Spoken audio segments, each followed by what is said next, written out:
ನಮ್ಮ ಚಿಂತಾಮಣಿ ನ್ಯೂಸ್ ಕನ್ನಡಕ್ಕೆ ಸ್ವಾಗತ.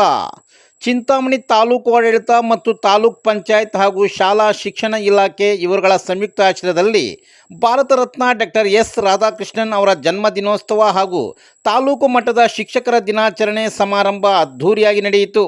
ನಗರದ ಪ್ರವಾಸಿ ಮಂದಿರದಿಂದ ಹೊರಟ ಮೆರವಣಿಗೆಯಲ್ಲಿ ಡಾಕ್ಟರ್ ಎಸ್ ರಾಧಾಕೃಷ್ಣನ್ ರವರ ಭಾವಚಿತ್ರ ವಿವಿಧ ಪುಷ್ಪಗಳಿಂದ ಅಲಂಕೃತವಾದ ಬೆಳ್ಳಿ ರಥದಲ್ಲಿ ಪ್ರತಿಷ್ಠಾಪಿಸಿ ಬೆಂಗಳೂರು ಜೋಡಿ ರಸ್ತೆ ಮುಖಾಂತರ ವೇದಿಕೆ ಕಾರ್ಯಕ್ರಮ ಎಂಸಿ ಆಂಜನೇಯರೆಡ್ಡಿ ಕಲ್ಯಾಣ ಮಂಟಪ ಕಡೆ ಕಾಲ್ನಡಿಗೆ ಮುಖಾಂತರ ಸಾಗಿದರು.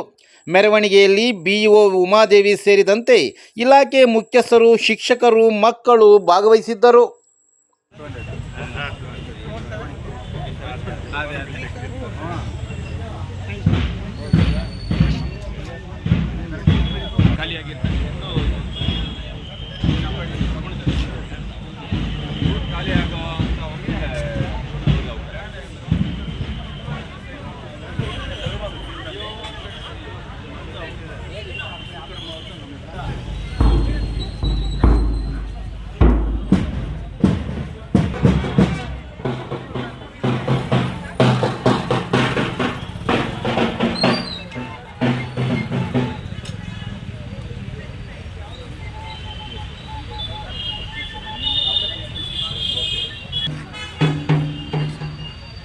ಇದು ಒಂದು ಕೊಡುಗೆ ಬ್ಯಾಟ್ ಪಡಂದೆ